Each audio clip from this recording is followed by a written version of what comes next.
Tout pour investir. Dose d'économie.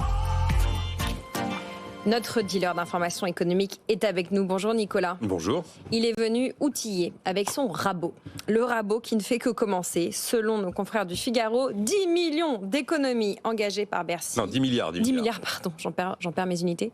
Ça n'est qu'un début, ces 10 milliards. Ouais. Vous nous dites qu'on va raboter davantage. Le Figaro annonce qu'il va y avoir des coupes dans la dépense sociale. Pour l'instant, on a coupé dans la dépense d'État, la dépense de la fonction publique d'État, qui, objectivement, comparée aux autres dépenses d'État dans le monde, n'est pas du tout exorbitante. C'est pas délirant ce qu'on dépense au niveau de l'État, des ministères, du fonctionnement des politiques publiques. On n'est pas complètement à côté de la plaque. C'est bien sur la dépense sociale que la France se distingue de tous les autres pays du monde. La dépense sociale, c'est 32% du PIB. C'est plus de la moitié de la dépense publique. La dépense publique, c'est 1350 milliards d'euros. Et là-dedans, vous avez 850 milliards d'euros de dépenses sociales. Bon, principalement, effectivement, les retraites, c'est le gros poste. Et l'adresse a publié un chiffre, 15 550 euros, donc 12 550 euros par an et par habitant. C'est la dépense sociale de la France. Et donc, les dernières infos, c'est qu'après la dépense d'État, c'est probablement là qu'on va aller chercher de nouvelles économies, qui vont commencer à être quand même beaucoup, beaucoup plus douloureuses pour tout à chacun. 10 milliards, de plus en plus douloureux. Si c'est le cas si c'est dans le social que se joue, cet acte 2 des coupes budgétaires, qu'est-ce qui est envisageable? Je garde 4 grands postes de dépenses sociales. La santé, donc alors, en cumulant ce que l'on sait déjà et les quelques petites choses nouvelles qui se dessinent. Bon, on sait déjà que les franchises médicales vont doubler. Alors, je crois que c'est au printemps que ça va entrer en vigueur, puisque ça avait été laissé en possibilité ouverte par la loi de finances qui a été votée en 2023. Donc sur les médicaments, sur la visite chez le médecin.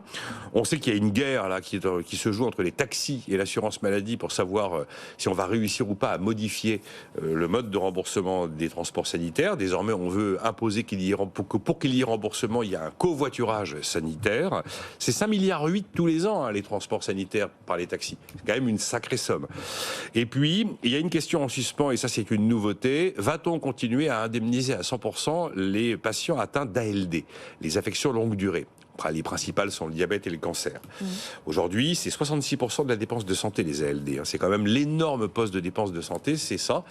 Et donc, l'idée est de se dire, quelqu'un qui souffre d'une ALD, qu'il soit indemnisé à 100% pour son ALD, très bien. Mais il n'est pas normal que l'ensemble des autres soins qui ne sont pas liés à cette ALD soient pris à 100%, et ce qui est souvent le cas aujourd'hui. Deuxième poste, c'est l'assurance chômage. Gabriel Attal l'avait dit dans le JDD dimanche, il l'a répété au salon de l'agriculture au petit matin. Il y aura une nouvelle réforme de l'assurance chômage, et il nous dit que c'est avant l'été. Donc ça va aller vite. On en a fait 2 quand même déjà. Donc là, il s'agirait probablement de réduire encore les durées d'indemnisation. En dessous de 53 ans, on est tombé à 18 mois.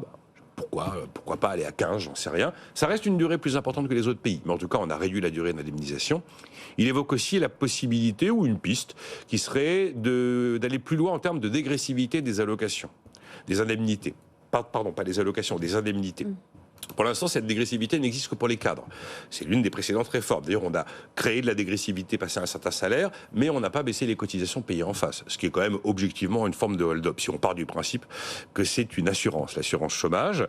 Et puis également sur les autres pistes, et il y a une nouveauté cette fois-ci, qui est évoquée par le Figaro ce matin, peut-être remonter la CSG réduite dont bénéficient les demandeurs d'emploi sur les indemnités chômage. Aujourd'hui, la CSG pour un actif, c'est 9,4%. Et pour une personne indemnisée au chômage, c'est 6,2%. Et pour une personne indemnisée au chômage qui n'est pas imposable à l'impôt sur le revenu, c'est 3,8%. On ne sait pas jusqu'où on pourrait remonter cette CSG, mais en tout cas, c'est l'une des infos neuves du jour. Objectivement, si on commence à monter la CSG, ça s'appelle vraiment une hausse d'impôt objective. Là, c'est plus discutable. Et puis, on se souvient quand on a essayé de tripoter la CSG en 2018 sur les retraités, quelles conséquences ça a eu. Donc, c'est quand même très inflammable de toucher à la CSG. Après, il y a 2 autres mesures qui sont connues, mais on peut les rappeler dans la panoplie. La suppression à la fin de l'allocation spécifique de solidarité qui prend le relais quand on est en fin de droit au chômage. Et tous les bénéficiaires, quelques 240 000, 250 000 personnes basculeraient en bénéficiaires du RSA. Donc, ce serait la fin de l'ASS. Première fois d'ailleurs qu'on supprimerait un minima social, c'est assez peu courant.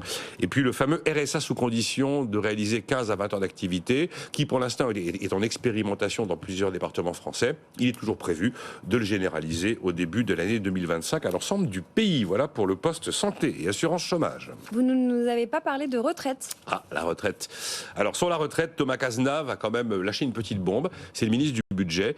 Il est ouvert, lui, à sous-indexer les retraites en 2025. En 2024, on a indexé, c'est-à-dire les retraites ont progressé comme les prix. La hausse a été de 5,3%. Ça représente 14 milliards et demi d'euros. Si on avait ne serait-ce que fait un point de sous-indexation, c'était 2,7 milliards que l'on ne dépensait pas. Il est possible que l'indexation de 2024 ne se reproduise pas en 2025. Et donc, ça voudrait dire que c'est un appauvrissement des retraités. Puis il y a un dernier point. C'est Gabriel Attal qui a laissé entendre qu'on pourrait aller plus loin que François Hollande encore sur la réforme de la politique des allocations familiales. Alors François Hollande avait décidé que cette politique était une politique universelle dédiée à l'enfant, à la démographie, à la famille, allait devenir une sorte de politique de solidarité et il avait mis une condition de ressources. Visiblement, Gabriel Attal n'exclut pas d'aller un peu plus loin dans les conditions de ressources. Voilà. Alors, ce qui est un peu dérangeant dans cette histoire, c'est que normalement, un pays bien géré, c'est un pays qui est capable de mener des politiques budgétaires contracycliques. Contracycliques, ça veut dire que quand ça va mal, vous desserrez la vis. Quand ça va bien, vous serrez la vis. On est une fois de plus en train de faire exactement le contraire. Après, pour tous ceux qui nous ont écoutés et qui se disent qu'ils sont dans l'une des différentes cases que j'ai mises bout à bout, il y a de grandes chances que peu de ces mesures voient le jour très rapidement. Bon, les franchises médicales, si, ça c'est acté, mais beaucoup ne verront pas le jour très rapidement parce qu'il faudrait au minimum une loi de finances rectificative de la sécurité sociale. Ça veut dire aller devant le Parlement. Et vous savez comme c'est simple aujourd'hui pour le gouvernement d'aller devant le Parlement pour obtenir quitus. Donc, a priori, tout ça est dans les tuyaux. C'est pas des choses qui vont arriver avant l'été et peut-être même que beaucoup d'entre elles attendront 2025. Mais peut-être qu'en 2025, elles seront contracycliques. Oui, non, mais pour mener une politique contracyclique, vous savez, c'est la fameuse formule. Tu répares le toit quand il fait beau, voilà. C'est ce qu'on n'a jamais fait. Donc on se retrouve. Mais là, on voit bien quand même que vous prenez les 10 milliards, vous prenez toutes ces petites choses mises bout à bout. On sent quand même que ça flippe un peu au niveau de l'exécutif. On nous dit toujours, la dette, elle est soutenable. Le mur de la dette, c'est un truc de Cassandre, ça n'existera jamais.